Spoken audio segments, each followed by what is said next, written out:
Ele é formado pela Escola Paulista de Medicina, ganhador de diversos prêmios, entre eles o Médico do Ano pelo capítulo brasileiro da Associação Médica de Israel.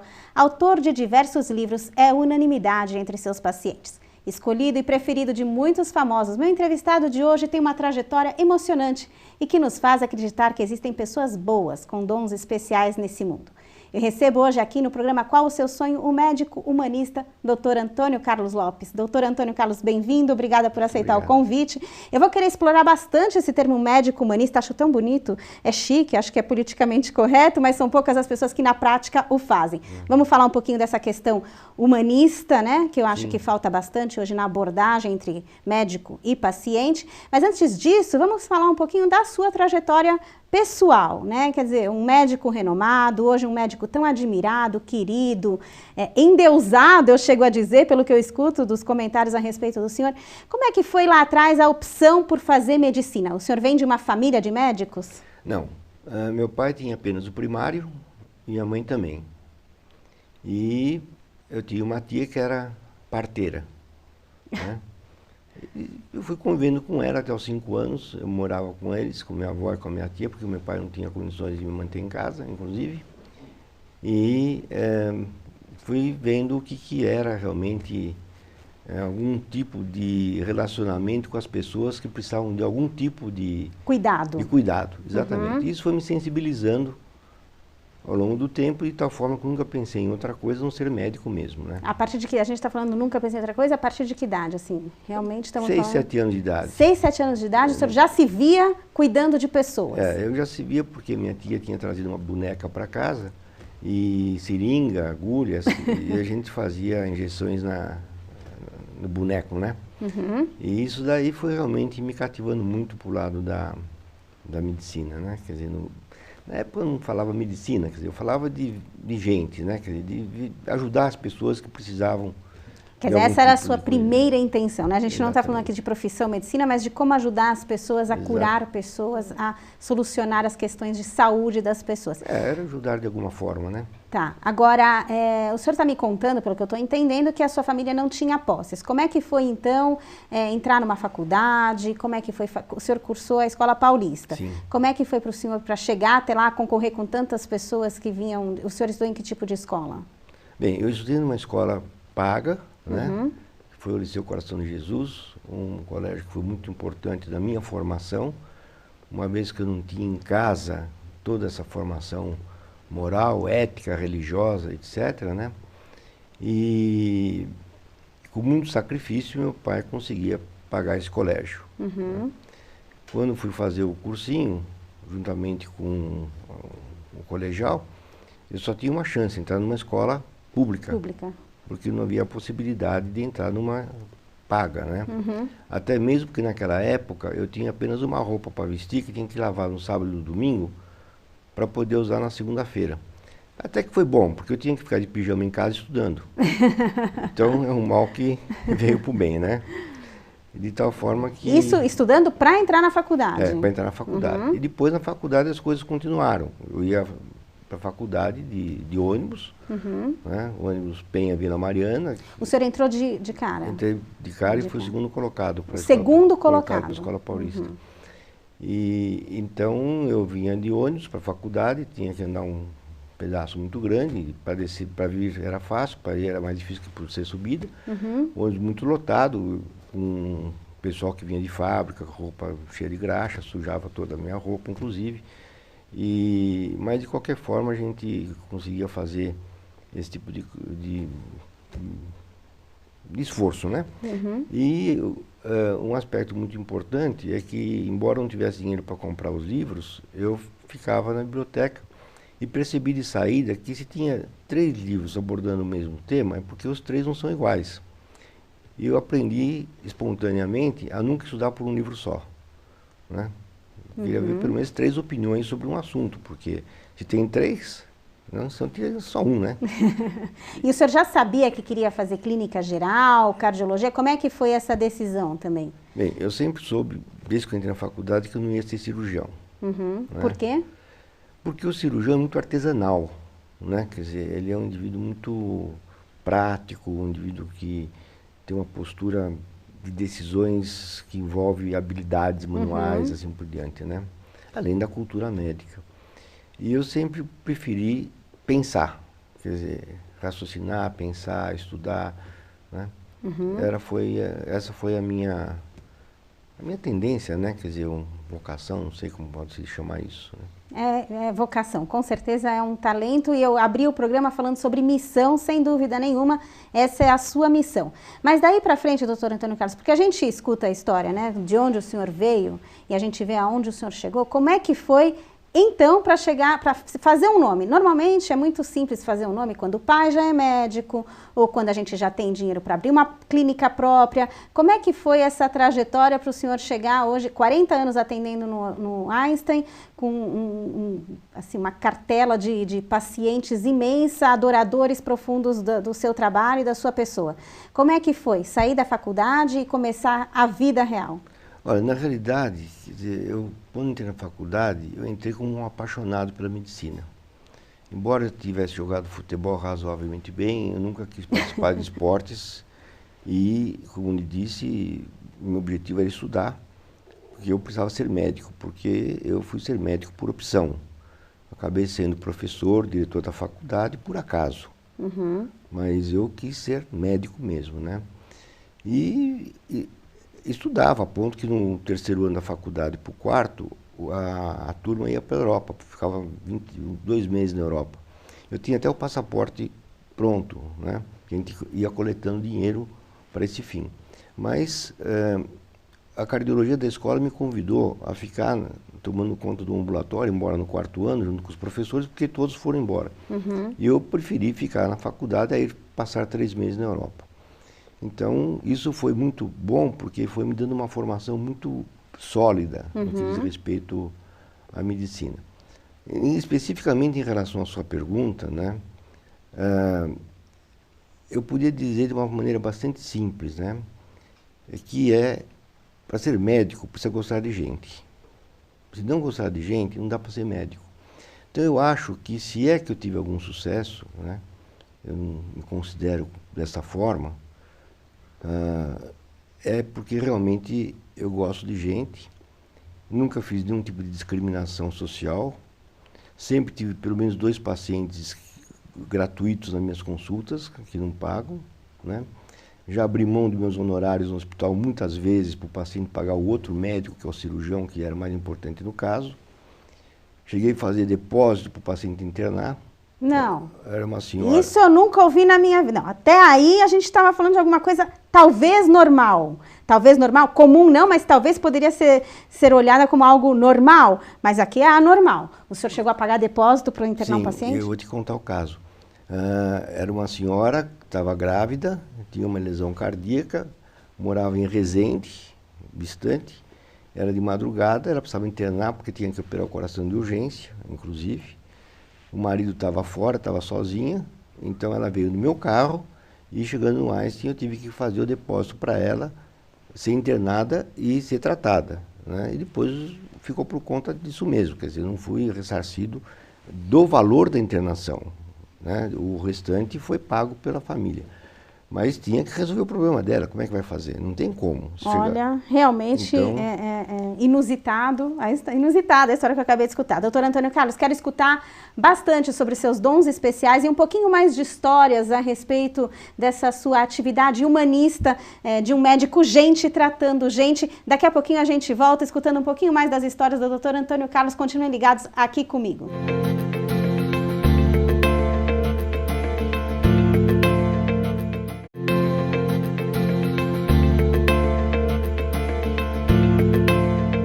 Eu volto aqui batendo um papo com o doutor Antônio Carlos, que se autodenomina médico humanista, não só na nomenclatura, mas na ação, né? Eu falo que é muito bonito a gente falar, mas na prática nem sempre as pessoas agem como elas se denominam. Mas pela história que o senhor já contou antes e vai contar, para continuar contando para a gente agora, sem dúvida alguma, gente é o seu foco. Doutor Antônio Carlos, voltando para essa questão do termo humanista, médico humanista, o que diferencia um médico humanista dos médicos tradicionais? O que faz uma pessoa ser classificada como um médico humanista? Gostar de gente. E nem todos os médicos gostam de gente? talvez para alguns o paciente possa até atrapalhar, né? O que diferencia o seu trabalho nesse sentido? Como é que o senhor, na prática, atua, que traz essa diferenciação? É não me colocar num pedestal, não me sentir superior ao paciente, me colocar no nível em que ele se encontra, ter consciência que ele está procurando algo muito importante para si, que é a saúde, entender que ele faz parte de uma sociedade da qual sofre influências muito importantes, né? E ver o paciente dessa forma geral, quer dizer, respeitando o seu dogma, respeitando suas tendências políticas partidárias, respeitando sua pessoa como um todo, né? Eu escuto bastante por aí, assim, as pessoas reclamando da forma como os médicos falam, noticiam doenças ou lidam com a família na hora de passar algum tipo de diagnóstico ou tratamento. Enfim, como é que o senhor vê essa má comunicação entre um profissional médico e os pacientes? Olha, na realidade, a gente não consegue mudar as pessoas. A gente dá chances para que elas apareçam como elas são, né? Isso é fundamental. De tal forma que isso a pessoa traz consigo. Não adianta ele querer se moldar depois de uma certa idade que não consegue, né? E, na realidade, o que envolve essa relação médico-paciente, muitas vezes, é uma certa agressividade do médico da maneira com que ele expõe o problema para o paciente, né?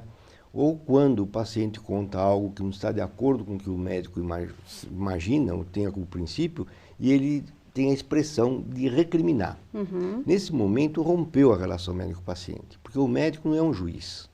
O médico tem que entender o que o paciente tem e ajudar a resolver o problema do paciente do ponto de vista médico, né? Vou te contar um caso muito interessante. Uma moça veio ao meu consultório, junto com o marido do lado, com muitas queixas, né? E eu conversando com ela, vi que eram queixas muito vagas, né? Aí eu fui examinar, também não encontrei absolutamente nada. E disse para ela, seu problema é mais do tipo emocional, estresse, né? Aí o marido falou para ela, mas qual é a causa da doença dela? Eu falei, o senhor. Fantástico. E aí? Daí passou-se um tempo, ela realmente acabou Se separando e se sarou, curando. se curando. Aliás, está no Facebook. Diagnóstico fantástico. Vamos continuar nessa linha do diagnóstico, então? Eu escutei muito... Olha, quando eu anunciei que ia entrevistar o senhor, me vieram, assim, comentários e histórias e casos, e um deles foi realmente que o senhor tem dons especiais para diagnosticar, que às vezes acerta o diagnóstico antes mesmo de ver o exame. Como é que é essa questão desse dom especial? Tem histórias também que podem ilustrar isso? Olha, eu acho o seguinte, que na realidade o médico é um instrumento de Deus, né? E quando ele realmente age com o coração, com fé, qualquer que seja a sua religião, ele passa a ter algo de extraordinário, algo de sobrenatural, ele passa a ter realmente, né? Não sou eu, são todos os médicos que agem dessa forma, né? Isso é facilmente detectável porque quando a gente vai examinar um paciente, né, e vai com amor, com vontade de resolver o problema, alguma coisa acontece de diferente. A frequência cardíaca que abaixa, a mão não fica mais fria, com sudorese, o semblante aparece para o paciente, né, um semblante agradável, e de tal forma que a gente percebe que algo diferente naquele momento está no ar, ajudando o médico a tomar uma decisão. Então, a medicina é uma profissão nobre, é uma profissão divina, eu diria, né? E há pouco tempo, uma jornalista, no Dia do Médico, me pediu para definir o que é ser médico em uma frase. Eu falei, olha, é difícil definir se ser médico até em um nível, mas eu vou tentar. Eu disse para ela que ser médico é colocar em prática o amor ao próximo a cada instante, né?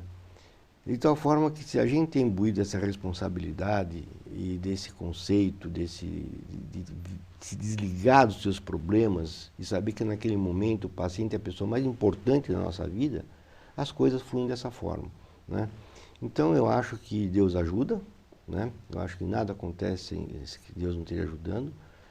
Eu tenho plena consciência disso, Eu acho que eu sou um elemento, como tantos outros, que Deus tem para ajudar os próximos, né? Então eu entendo dessa forma, não atribuo a mim nenhum mérito, nenhum tipo de... me vanglorio disso de forma alguma, né? E procuro ficar no mesmo nível que o paciente. A minha cadeira tem o mesmo nível da cadeira do paciente, né? Pensado, de propósito. Sim, lógico, porque não pode haver um pedestal para o médico. O médico tem que estar no mesmo nível que o paciente. Tem que entrar na linguagem do paciente. Agora, eu tenho uma curiosidade. Indo nessa linha da força do amor, da força de querer ver o outro bem, o senhor tem alguma história de algum paciente que já tinha sido feito tudo que a medicina podia fazer e que o senhor acredita de verdade que foi o amor ao próximo que curou essa pessoa? Tem alguma história assim fabulosa que o senhor já presenciou? Tem uma muito recente, né? Que por coincidência até parente de um grande amigo meu, chamado Milton Zilberstein, em que essa senhora ficou 6 meses no Einstein, internada, teve tudo que se possa imaginar. Senhora de quantos anos? 84 anos. 84. E o filho andava atrás de mim, eu falei, olha, é melhor você ir para a sinagoga rezar, porque você me atrapalha e não faz nada, e lá você vai conseguir ajuda. E a própria família, num certo momento, se desanimou, né, já não aguentava mais, 6 meses de hospital, e essa senhora hoje, ela teve até nessa recepção que aconteceu a semana passada, e está com uma vida absolutamente normal. Era um caso que o senhor considerava desacreditado? Ou para o senhor não existem casos desacreditados? Não existe caso desacreditado. Não existe, o senhor acredita até o fim? Caso desacreditado, para mim, não existe. O que existe é o que a gente pode fazer, ortotanásia, né? Que é fazer com que o indivíduo tenha uma morte digna.